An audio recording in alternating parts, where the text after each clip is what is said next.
short presentations we do on Tuesdays or Wednesdays, maybe 3 or 4 times in a month, and just give different groups on campus or students and faculty the opportunity to talk about things that they're passionate about. And today we have for you Dr. Keegan Nichols and Weiss, who are going to talk about gender-based violence. Thank you all so much for coming. We appreciate it, and enjoy the presentation. So I want to know how many people are here because they want to be, and how many are here because April or somebody else made you come? I did not make it. Like, honestly, yeah. No, so we're really excited that people actually showed up because we think this is an important topic, not only because the law says that it's important. I feel bad for all these librarians here because I talk pretty well, but because it's also the right thing to do. And I think that's what we want to talk about today. And you're going to talk about our title a little bit. So we picked Address the Elephant. We did it because a student really thought that this was the elephant in the room, something that people don't talk about. So today we're going to talk about addressing gender-based violence, how Title IX does that, and then why, besides the fact that it's a law, it's just the right thing to do for our students, faculty, and staff. So today our hope is to talk about the elephant. We're talking about Title IX, the expectations, what the law says. We're also going to talk about no-nodding. So I have any sociologists in here in the room? So we're going to talk about the ethic of care and what does it mean if you looked at this besides the law. Would we have to have a law if we did these things in our everyday? And so what would that look like from this moral and ethical code of care? So we're going to talk about that today too, which is my favorite part of the whole thing. Okay, so I'm going to talk about what is the elephant. Like we said, it's gender-based violence, but more importantly, it's that gender-based violence happens on college campuses. So we're going to share with you a few statistics so that we can help give you an idea of how this is a really important topic for us to be discussing. So 20% of college women will be victims of sexual assault and about 6% of undergraduate men. And that number tends to be a little low because men are less likely to report. 1 in 5 women in the U.S. will be sexually assaulted in college. It mostly happens during their freshman and sophomore year, which is why Fort Hays tries really hard to educate them in that first year seminar because we want them to be aware of the issues. 1 in 3 victims of sexual assault are first year students, and about 60% of assaults go unreported. So we want to make sure that people are talking about this so that students feel comfortable seeking out the resources that they need. And a lot of times we get, well, this doesn't happen on our campus, we're a safe campus. We are a safe campus, but reality is that it's happening everywhere. So an example that I like to show students is the Spade post, which was an anonymous application that students could share pictures on. It says, roses are red, violets are blue, we're having sex tonight because I'm stronger than you. So just an idea of what students on our campus were thinking that this was something to post and was okay. And if it got ups, then other students thought this was okay as well. Okay, so the law. So why was this created and when was it created? Does anybody else know besides Danielle? In the 60s, 70s, having to deal with, because there are so many male sports now, the schools by law have to have an equal number of activities for both male and female. So most people think this is what they call the athletic law, and they think that's what this, why this came about and why it's important. And really the basis of the law was to say you can't discriminate against anyone based on gender.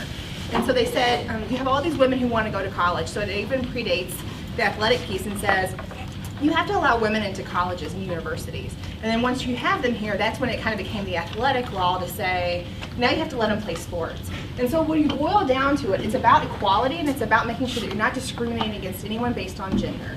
And that's really kind of the root of the law, and that's why it was created.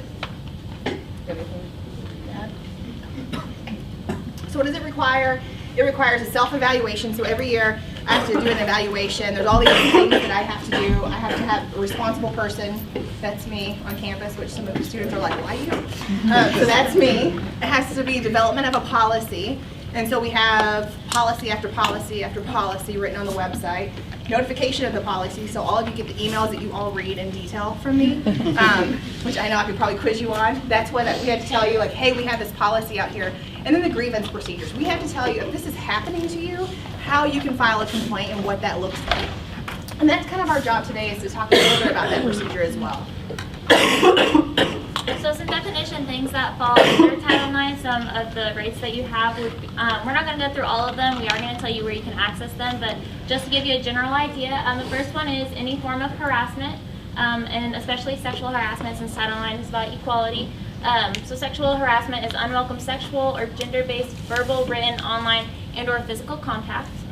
I think this is really important here because I think a lot of the times people think that Title IX is about what? What do you hear about? The people who carry the mattresses. It's more about the sexual assault and the rape. And Title IX encompasses so much more. Remember, it started out because of the discrimination against gender. So it really falls into this harassment piece. And I think there's so much of that that's happening that we haven't been able to capture. We want to get that message out to people that it's okay for you to come forward, that it's not okay for people to harass you. So other examples, like Keegan said, sexual assault is the one that we think of the most. We offer 2 different definitions, so non-consensual sexual contact, and then we give you an idea, and then non-consensual sexual intercourse, because we want to be very explicit in what we mean, so that way we know that we're serving all of our students depending on what the incident is. So some people will say, well, I only penetrated a little bit.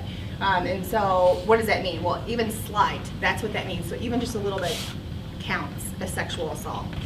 And we should back up. I apologize. Typically, we start our conversations out by saying, this might trigger something for some of you, so if you need to leave, we totally understand.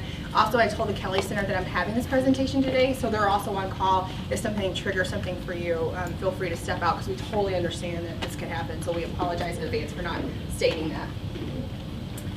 Some other forms of rights under Title IX are domestic violence, so anything that happens between 2 partners, relationship violence, and then dating violence. These are ones we don't talk about a lot because it's not always physical violence and it's not the rape and the sexual assault, but students who are dealing with these issues do have rights, and we as an institution can provide you with resources if you're dealing with any of these 3 topics as well. We also include sexual exploitation and stalking. Stalking is a really big one thanks to social media and technology. There's an increase in stalking. It's a lot easier to stalk somebody because you can find them on the various social media platforms. So this is a really important one that we address because not a lot of people understand what it means to stalk, especially the excessive texting, the excessive calling. All of those things fall under Title IX protection. I think one of the things that we forget about too is we actually are seeing an increase in stalking on our campus, and women stalking men. And I think that shocks people because the men have a harder time, I think, coming into our office and saying it. And usually it's because their parents have called me, the cases that I have, and said, hey, my son is really struggling and he needs some help. And the student kind of drags themselves in there. But once they come into the office, they understand that what's happening to them is not okay and that they're not alone in this process. So I think it's really important if you're seeing this with your friends or faculty members or staff members or anyone that you know, that this is happening, it's real and it is happening on campus, and we want to make sure that we get the word out about what it means and how to help you in that situation. And then, Can we go back? yeah, just at the bottom, so these are only the major ones that we want to make sure that we, that you know are under Title IX, but you can find more of our definitions on our misconduct policy on the website, and it has a long list. It goes into very great detail, so if you're just curious about what all it encompasses, you can find that on our website, which is pretty well up to date. Pretty well up to date. It is. Okay, our perceptions. And so I think this is an important one. So we want to hear from you. What are your perceptions? What do you think? Do you think this is an issue on campus? The audience. Besides Danielle back there. I think it's an issue we don't hear about. You're not talking about maybe? Why aren't you talking about it, you think? Because I think it's like an uncomfortable topic to talk about because people are actually, I've read stuff that they actually feel embarrassed to talk about stuff like that. So I tell my parents I'm a Title IX coordinator, and they're like, what is that? So I tell them a little bit. My dad's like, I'm good. Don't really need to hear about it. And so like it even makes him feel very uncomfortable about it. I think an unfortunate thing too is that it makes us uncomfortable, so we tend to joke about it, and when we joke about it, we make people who have been potential victims make them uncomfortable to talk about it even more. Anyone else? I also think that most people don't think it's an issue because, like, I mean, Melissa said it's uncomfortable to talk about, but it's also something you don't hear about. Before I started working and doing stuff on the Title IX committee on campus, I was in the almost ignorant category because I didn't know anything about it, and because I never heard anything, and everyone was like, oh, how do you not know about this? Well, I never hear anything about it because some of it's confidential and you can't say stuff like that. So, I mean, it could potentially be an issue, but for some people they just don't have it here. From a faculty perspective, do you ever think that it's just one more thing you have to do or to deal with? Because I mean, you only have a couple of things to do a day, and so is it one of those things where, you know what, this is one more thing I have to do in my day? That's pretty new spot. What else about Title IX? What does Title IX do? I don't know, that's why we're here. Because the students channel to bring, if the school's not, the only reason I know this is because I've been watching one of the cases out of KU, gives the students a way to make the school do their job. Okay. I guess I'll rephrase the question from a student perspective. Do you feel like Title IX does anything for you? Like, would you use the resources of Title IX in the process if it happened to you? I know that I've sent people in that direction. I'm like, you have an avenue here. But I wouldn't have done that freshman year or even sophomore year. Just now since the university talks about it more and because I associate myself with programs like this. So I know it's a resource and I try to send people in that direction. I don't know that they use it as often as we would like to.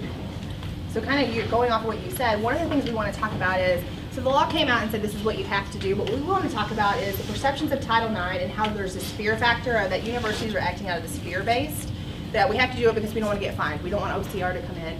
That's why we're doing it. And that's not why Holly and I do this work. We're actually doing it because we care and we want to make a safe environment for all of our students, faculty, and staff. And I think that's really what the law is all about. The law was created to create some equalities, but I think we look at it from this frame of reference of this ethic of care. And because people have this perception of Title IX. Do any of you have any other perceptions? Go ahead.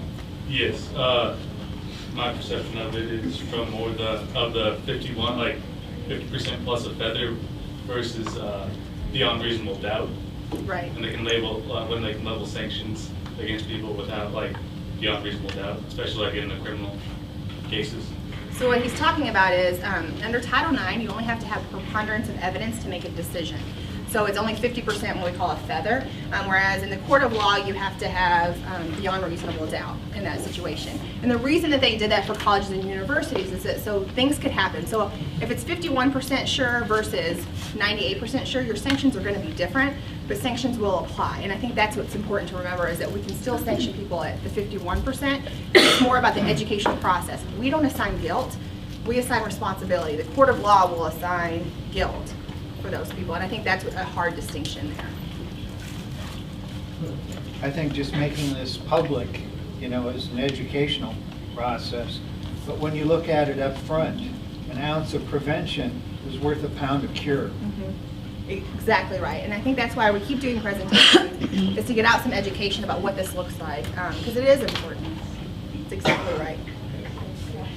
So one of the things that we want to talk about is Nell Notting's ethic of care. And one of the things I love about Nell Notting's is she talks about this ethic of care from the education and its guidance, that we act from a place because we care. And in order to do that, the first thing, she has this framework that one, we all have the need to be cared for. Everyone in this room has this need that you need to be taken care of. Everyone has this, caring is this part that you really have to have. And it's also about, well, it's not the slide I was thinking. It's more about this one. That it's about your ethics and what does that mean? So really what Nell Nottings is saying is if we act within this reasonable care, everyone needs to be cared for, what would that look like? And how could you frame Title IX? So we're not doing Title IX because you have to. We're doing it because we want to, because it's the right thing and people need to be cared for. So when someone comes into my office for a Title IX incident, perpetrator and the victim, separately, they both need to be cared for, and what does that look like to help them through this process? And I think that's the important piece.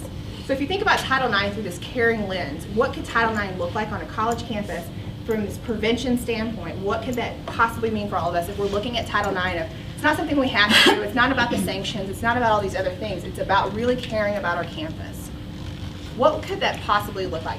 Now, if you could take 30 seconds to maybe jot down some notes, and I may call on a couple of you, what would this look like if you view Title IX through a caring lens? I did this with a room of student affairs professionals, by the way. There was a lot of comments.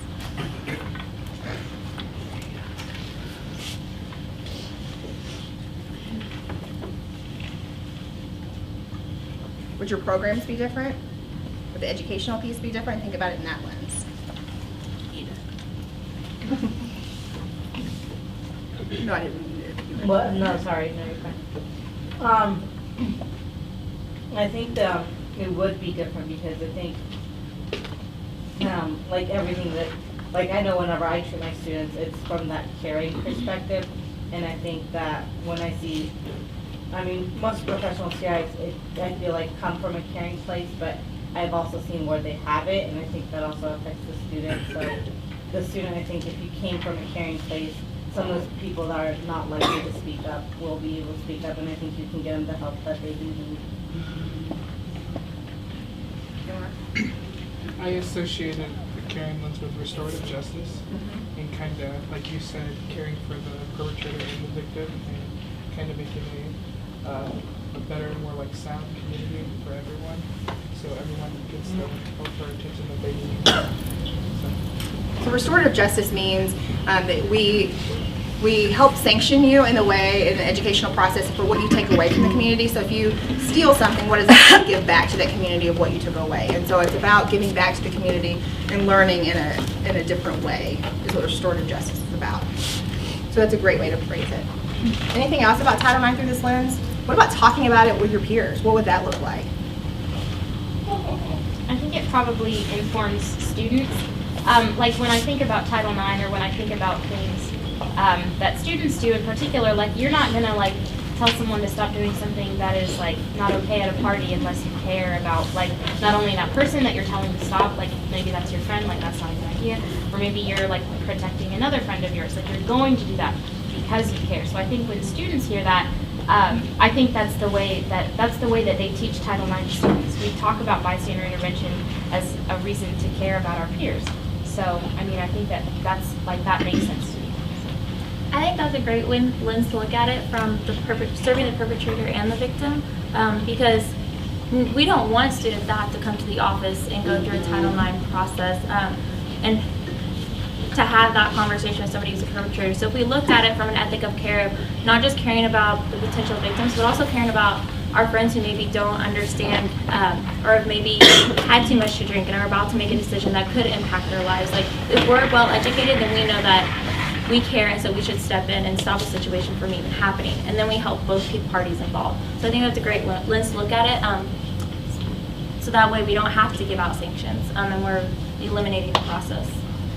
How many of you do things or you get frustrated when it's against the law, but if instead of saying that, okay, we're not doing this because it's against the law, we're doing this because it's the right thing to do. And I think if we start framing Title IX in that way, if we're doing Title IX because we care and it's the right thing to do, not because it's the law. Yes, we have to do that because they're going to come in and fine us and all these things, but we're really doing it because we care about the students, the faculty, and staff, and we want a safe environment for people to learn. You can't learn in an environment where someone's sexually harassing you. You can't learn in an environment where you're sitting next to your stalker. Those are environments that you can learn in, and so how do we get past all of that? So we are going to end with just talking about a couple of resources that are here on our campus. I don't have locations and phone numbers up here, but I do have resource cards, so if you want to take them with you, keep them in your wallet. Feel free to come up and grab one. So there is a difference on our campus between confidential reporting and non-confidential reporting. So confidential reporting means that you can tell these individuals they're not going to share it with anybody else, and you don't, and it doesn't go beyond that unless you want it to. So it doesn't get reported to the institution unless you want it to. That's the Kelly Center, who offer free counseling resources, the Student Health Center, and then the Hayes Medical Center. So these are all places that you can go if you need their services. And then reporting to the university, so this is non-confidential reporting, and this means that we, under Title IX, have to open an investigation and see what incident occurred. This can be through resident assistants, hall directors, and then also we always tell our international students that they can also go to Carol and Karen in the International Student Services, Campus Police, and then our Title IX coordinator, Dr. Keegan Nichols.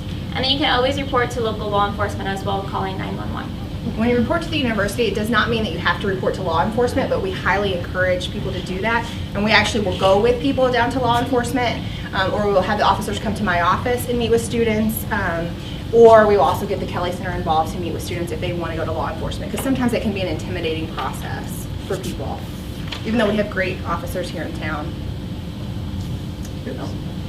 Is campus police not considered law enforcement? Yes, they are also. Yeah, so we'll call, if it happened on campus, we'll call campus PD. If it happened off campus, we'll help call it Hayes PD. So let's say like a student is assaulted and they report it to a faculty or staff member. Is that confidential? So faculty or non-confidential reporters, we really thought long and hard about what this looked like for our campus. And the reason that we said faculty or non-confident or confidential reporters is because we felt like students had relationships with faculty and needed a place to go, and also other staff and faculty members. So we felt pretty confident. We looked at tons of different schools across the country, and people are doing this very differently, but at Fort Hays it makes sense for us because our students have such strong relationships with our faculty, that faculty are confidential reporters, and then faculty get students to the right place. So if students want to go to the Kelly Center, if they want to report to the PD, and that's faculty's role. Staff are non-confidential reporters, just because by law it was difficult for us to manage that in a different way. I should put a caveat though. If you're a faculty advisor taking a group of students on a trip, you become a different role, and so the faculty advisors are responsible reporters in that role, which makes it very complicated for faculty, but if you're on a trip, you need to report.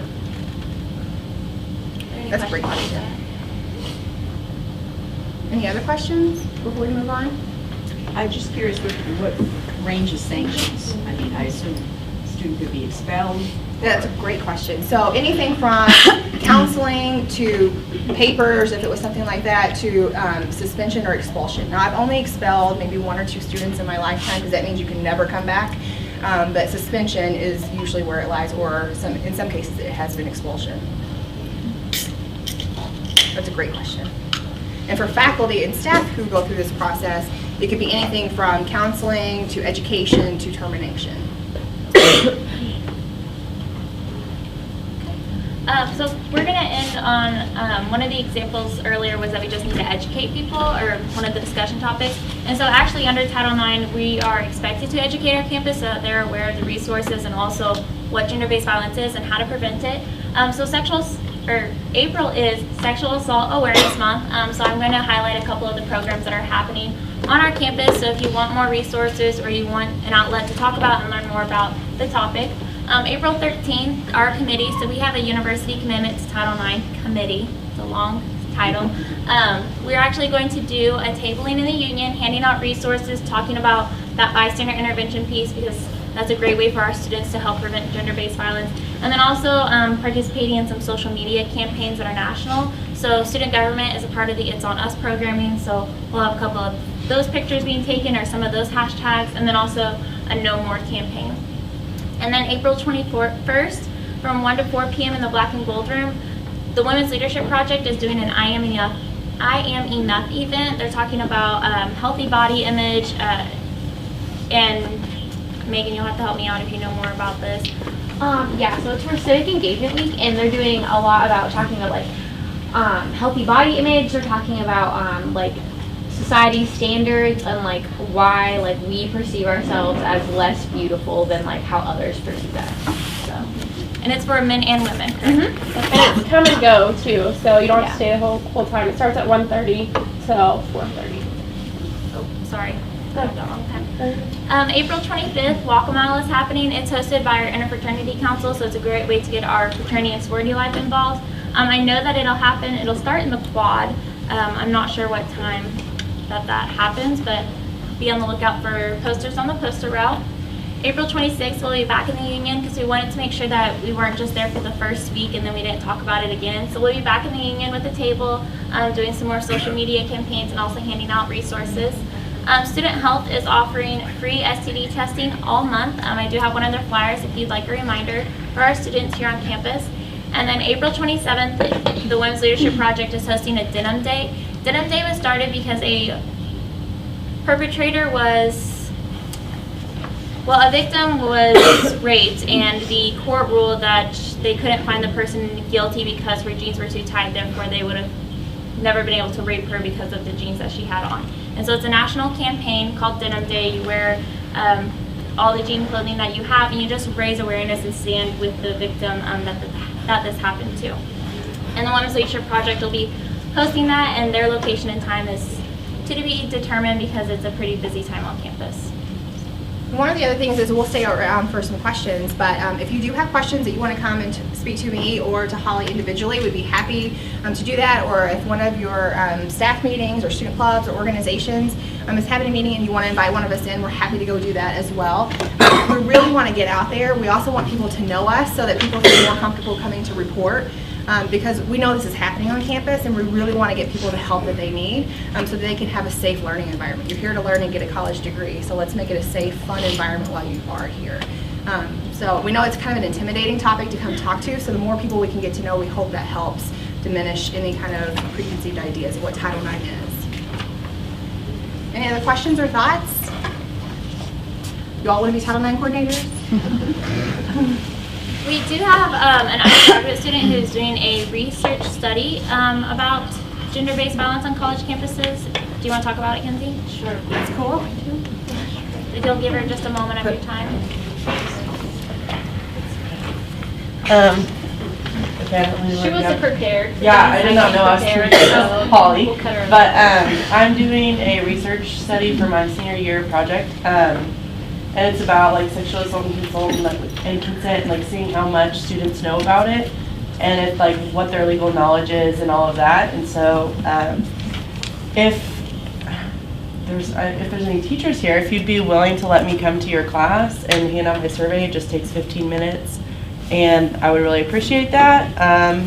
You can email me or my advisor April, if you would be interested in that. But it would really help me out, and it would help. I think it would help the campus out, and then other researchers as well, to know like what students really do know about sexual assault and consent, and see like what we kind of need to be doing to better combat it, and like maybe more education or whatever. The results of the survey will help us figure that out. So there's that. I have these if you want them. Thanks, Kenzie. Any other thoughts or questions? Well, thank you guys for coming. We know that you can pick anything in the world to do, maybe some of you, today at lunch, and we really appreciate you coming out and hanging out with us for a little bit, and we'll stick around just to answer any questions that you might have. Have a great day, everybody. Okay, before y'all run off,